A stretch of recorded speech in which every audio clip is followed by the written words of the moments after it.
Good afternoon, everyone. Welcome to our presentation today, Building Confidence, Performative Habits, and Interdisciplinary Audience Awareness through Academic Oral Communication Assessment. So we're going to talk about four things today. We'll go through some of the background theory, then we'll provide some context for the course. Then we'll talk about how assessment is used to facilitate course learning objectives. And finally, we'll end with our discussion. So the background split into two parts. First, general concerns of oral English. So much EAP research focuses on writing as opposed to oral communication. Academic oral skills of non-native English speakers cause intense anxiety and create barriers to success. One particular study that we found very useful is Kim 2006, who investigated major concerns of East Asian international graduate students in the context of American universities. And Kim found two major issues. One was the sources of anxiety for these graduate students, such as whole class discussions, raising questions during class, and small group discussions. And secondly, from the perspective of the graduate students themselves, they found the skills of oral presentations to be the most anxiety producing for them. So in terms of assessment, formative low stakes assessments can reduce testing anxiety. Assessment for learning can be informal or ongoing or formal or planned, but should be accompanied by teacher feedback and student self-evaluation. Increased formative assessment feedback that can be acted upon during a course is more beneficial to second language acquisition than summative post-course assessment feedback. And finally, positive washback only anticipated if participants are motivated to succeed, believe they can succeed, and feel they have the resources to succeed. So some context about our course. It is a 14-week graduate course. And in this course, all four programs are mixed together. So there's 4 graduate programs at Duke Kunshan University: medical physics, global health, electronic computer engineering, and IMAP, which is international environmental policy. This course is a course about academic oral presentation and discussion skills. And there's 3 main theoretical pieces that sort of build on the theories we've already talked about. These pieces form the core of our curriculum here. So number 1 is performative habit building, which is basically the idea that habits of performance are built over time and through repetition. Second, the importance of reflection, so that students have more opportunities to reflect on their performances. And third is interdisciplinary audience awareness, such that the students, because they are mixed together in these classes and presenting to, yes, students from their own programs, but as well as students from other programs, that they need to be aware that not everyone knows the key terms and concepts they're presenting. Therefore, we're calling that interdisciplinary audience awareness. Very important, the course is graded credit, no credit. That's something out of our hands. But it does reduce testing anxiety because there aren't letter grades attached to this course. And last, it's important to note that this course was delivered pre-coronavirus in a face-to-face setting. So thanks, Tyler. So now I'll talk. Sorry, here's Maxie. Thanks, Tyler. So now I'll talk about the presentation assessments. So there'll be, throughout the course, there are 5 presentations over 14 weeks, as Tyler has mentioned. And the first of those presentations, the students do a professional introduction of a speaker. And after that presentation, there's not a Q&A because normally when you introduce a speaker, then the speaker speaks, you don't answer questions. However, after the describing a data visual and explaining a term or concept, the students have the opportunity to practice Q&A procedures. And then for the fourth presentations, the students do what we call an imitation. They find a scene from a TV show, and they practice the parts in preparation to act it out for the class. And the purpose of this is to practice phonology and prosody features like thought groups and stress and intonation, which are also important for presentations. And then at the end of the semester, the students do what we call a Graduate Student Colloquium. It's a half-day event. It's open to the entire university, and the students present research in pairs.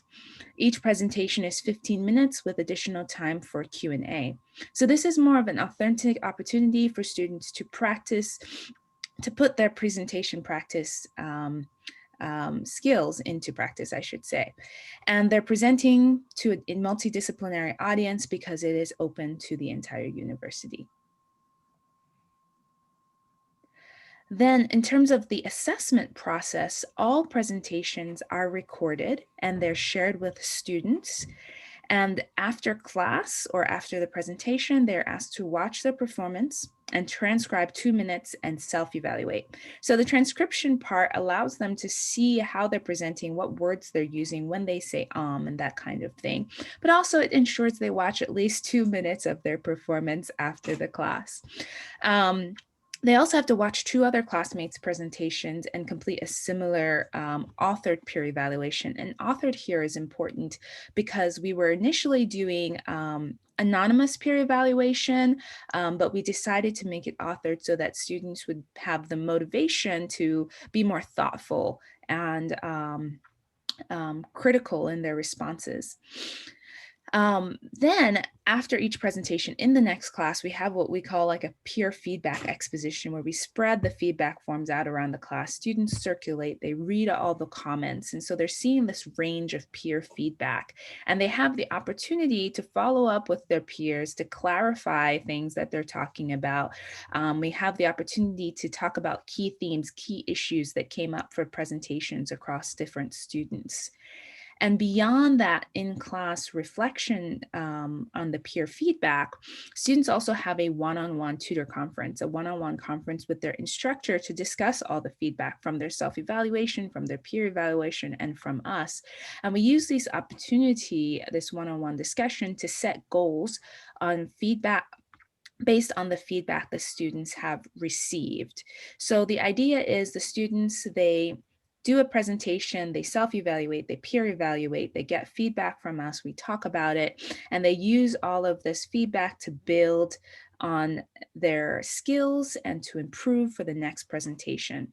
Also, this creates a documentation, just keeps tracking of these skills so that they can notice what they need to improve and continue to learn and improve over the course of the semester.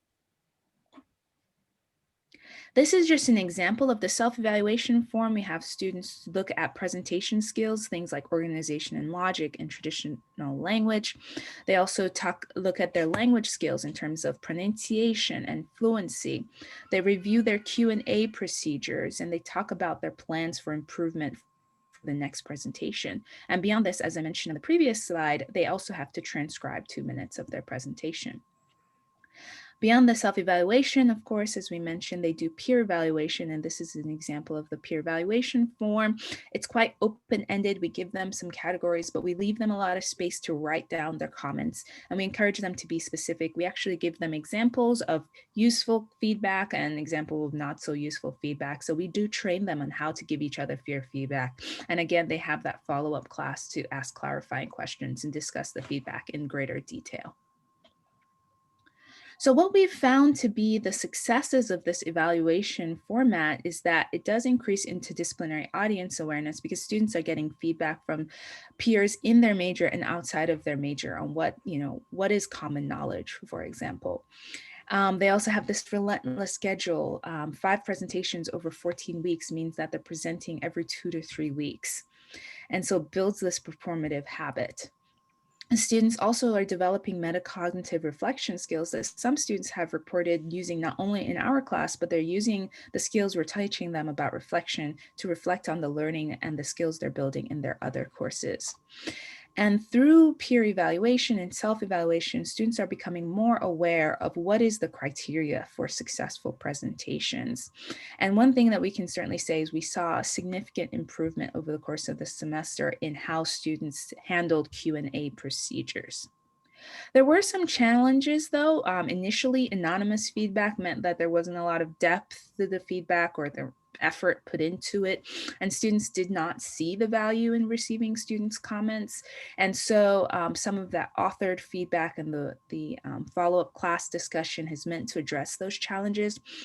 Also, even though the audience is from different disciplines, we're still not really sure about whether or not the whole experience, the presentation assessment, is really interdisciplinary. So this is something we're continuing to work on. And I'll hand it over to Joe to talk about discussion assessment evaluation. Thanks very much, Maxie. So as well as presentations, we also have 3 30-minute assessed in-class academic discussions throughout the course. And to prepare for the discussions, we give students 3 academic journal papers 1 week in advance that students read and prepare for their discussion based on the content of the papers. In terms of how the discussion works, we organize 3 different teams of multidisciplinary student facilitators. And the job of these teams of facilitators is to read the journal papers, develop useful discussion questions, manage the time of the discussion, and maintain equity. I'll talk a little bit more about equity later. Also, after the 30-minute discussion, we have a 5-minute post-discussion debrief period that allows students to get off their chest anything that maybe they weren't able to say during the discussion, or any last-minute opportunities to contribute.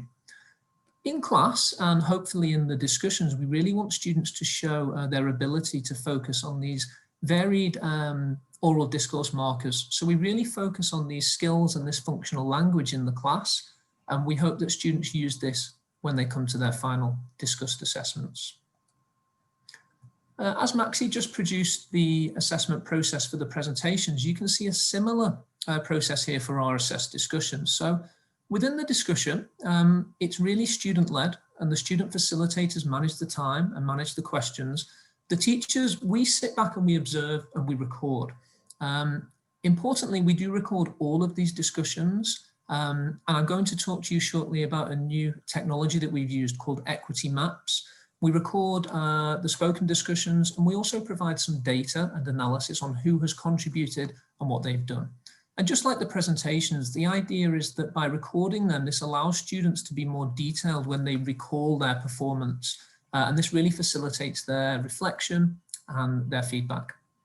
After the class, in a similar fashion to the presentations, students will review their performance based on the recording, and we ask them to write a written reflection on how they felt their discussion went. We try to get students to focus on their varied or sometimes very repetitive use of those discourse markers and adherence to what we call good academic discussion guidelines. And again, this is to try and help students notice gaps between their current discussion skills and ideally where they would like to be in graduate school and beyond. In the class that immediately follows our assessed discussion, we hold a reflective discussion at the start of class. We use the equity maps data that I will show you in a moment to visually represent what happened in the assessed discussion. And we'll ask students to comment on, why did you say that? Could you have got involved more? Were you involved a little bit too much? And the data we provide really helps with this.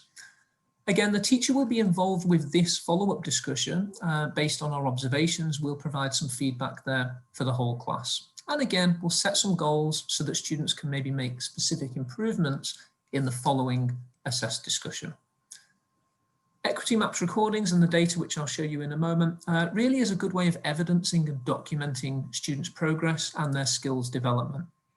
So I'll just very quickly show you a few images and screenshots. This is the playback function of the equity map. So if we hit play here, it will actually show us the interactions as the discussion builds. So you can see who has spoken to who and where the discussion has gone. A thicker line represents multiple interactions between individual students. Generally, we can receive some data on the overall equity of a discussion. So, has everybody been involved? Has everybody contributed equally? So, for example, in this discussion, the equity was medium. So what that tells us immediately is the class as a whole could work more on involving everybody in the discussion. If we want to look specifically at who maybe the dominant students are and who the reticent students are, a very quick snapshot from the Equity Maps application can show us here. So I've deleted all the names of the students, obviously, but I can see straight away the pink student there only contributed one time in a 30-minute discussion. Similarly, the brown student only contributed once. So by the student visibly seeing this, I can really let them know that they need to get involved a little bit more in future. What's really interesting is we can set our own check marks. So again, linking back to those oral discourse markers that we work on in class, I can list those on the Equity Maps. And as a student contributes or says something that relates to that discourse marker, I can note that next to their name. And generally as a class, I can see. So for example, this discussion here, we can notice that the class as a whole are speaking concisely. Okay, 15 times, that's great. And they're providing lots of evidence. 20 times they provided evidence. However, only once did they ask for clarification. Only 2 times did they use an insightful analysis of evidence or an explanation. So we can use this data as a class to help students set goals and work on the skills they need to improve. So in terms of our evaluation of our assessment of these discussions, we feel that they do address the key anxieties of graduate students, as highlighted earlier by Tyler. It's an interdisciplinary student group that facilitates these discussions, and we feel that that promotes learner autonomy. Rather than relying on the teacher to ask the questions, this is very student-led, which is beneficial. The data provided by the Equity Maps really does help identify those dominant students as well as those reticent students. And we feel that by having 3 assessed discussions throughout the semester, we feel this does have positive washback and that students engage more heavily in the class content when we're trying to teach them the skills and those oral discourse markers in our class input. However, there were some challenges and things that we maybe need to address and think about in our future iterations of this course. In our general student feedback for the whole course, students still do place more value on presentation skills rather than discussion skills, which would support Kim's earlier study. Students also felt that 30 minutes was too short to really get in depth and really get involved in these discussions. So perhaps a longer discussion would be required. And we found that students really wanted to learn more general socializing skills and discussion skills. So it shows that they failed to link the academic discussion skills with general socialization skills. So maybe more of a link needs to be made there for students. So I'd like to pass over to Tyler now, who's going to talk about the specific implications for teaching academic oral communication skills. Okay, thanks, Joe. So we have a slide of implications and then a slide of recommendations. So our implications are as follows. Increased formative assessment for learning can reduce testing anxiety and build positive performance habits and confidence. Second, increased amounts of regular high-quality tutor, self, and peer feedback can increase noticing, which allows for improvement. Third, cross-disciplinary student collaboration can promote interdisciplinary audience awareness. And last, post-course university-wide colloquium provides a long-term tangible goal that can promote positive washback. It is also an authentic opportunity to demonstrate skills developed. So our recommendations are this. Use video or data to stimulate recall for reflection and feedback. Build in a regular presentation schedule to build performative habits. Be patient with performative habit building as improvement takes time. And we should note that you don't really get to see student improvement until about midway through the course. Fourth, use unanonymized peer feedback to give ownership, facilitate meaningful follow-up, and produce higher quality feedback. And finally, focus on the process of discussions and presentations and development throughout a course, not just the summative final performance. Here are our references.